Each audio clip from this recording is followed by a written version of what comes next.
What's going on, people? Welcome back to Funnelheads. What is going on, beautiful people? Welcome back to Funnelheads. Today we're going to be discussing a highly talked about topic, and that is pre-cruise testing. We are going to hit on a few notes here. One of them is going to be how pre-cruise testing has absolutely ruined the excitement of cruising.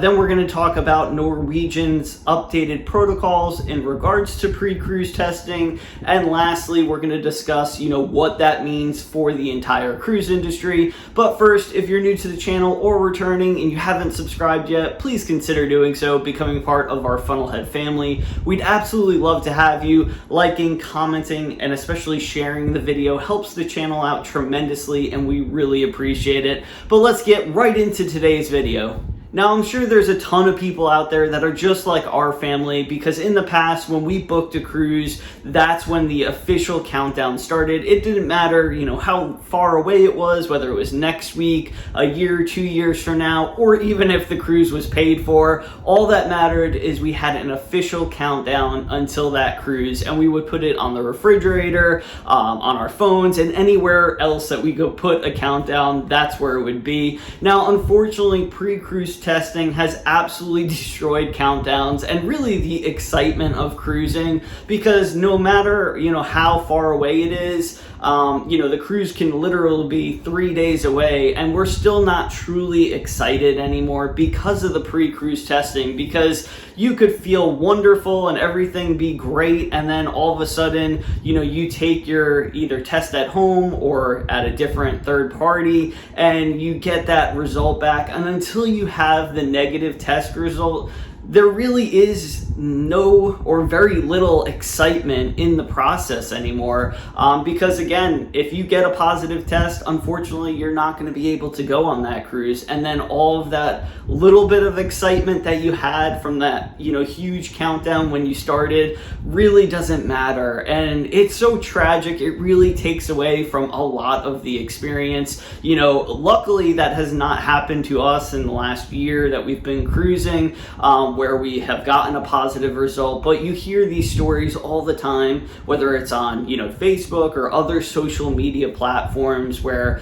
somebody shows up, they get the test, and unfortunately they have to reschedule the cruise, they have to cancel, and it's just such a tragedy that this happens. Obviously these tests are in place to protect everyone, but at the end of the day, it is taking away so much of the fun of looking forward to the cruise. Obviously, getting on the cruise and enjoying the cruise is one thing, but there is a process of excitement up until that day. And I, for one, am so excited, for the day of no more pre-cruise testing, so we can get even that process back where the excitement is back once again. Now, in saying that, I'm sure you're aware, but in case you didn't hear, Norwegian Cruise Line Holdings yesterday announced that it will be dropping its pre-cruise COVID-19 testing requirement.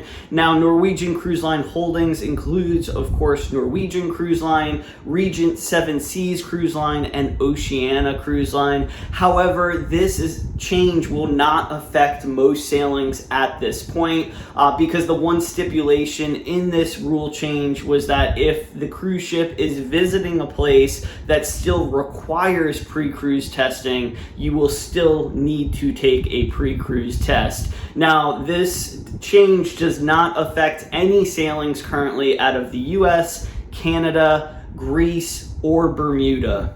So now let's discuss what this big protocol change actually means to the rest of the cruise industry, because this topic is talked about absolutely everywhere, whether it's Facebook cruise groups from commenters or other YouTube channels giving their opinions, as well as even timelines on when they can see pre-cruise testing, basically drop off the face of the earth. And I do agree with a lot of them. However, and this is a big however, even if, some of the major cruise lines, whether it be Carnival, Norwegian, Royal Caribbean, announces that pre-cruising testing is no longer a requirement, it really doesn't matter until the destinations that these lines travel to change their rules and regulations, because if they still require a pre-cruise test, I'm really not going to get too excited, because I think until that happens, and this is just my opinion of course, I don't think that pre-cruise testing is going to go away. I mean, they may not require it anymore, but again, if those destinations require it, you're still going to have to get it, and that's basically the same as a requirement. So I don't want to be the bearer of bad news. Again, it's just my opinion. Things can change, of course, and things can change quickly. Once one island destination decides to do away with it, I think it'll be a snowball effect. However, I am so ready for the day to come where we can book a cruise and it actually means something. You can book the cruise, get excited, because unless there is, an emergency or somebody in the family is super sick, you are pretty much guaranteed to be on that cruise, and that is what I'm looking forward to, and I'm sure most people can agree with that statement. But let me know in the comment section below, what are your thoughts on the pre-cruise testing? Are you with us and you don't really get excited until you get that negative test result back? Or is there still a certain period where you are,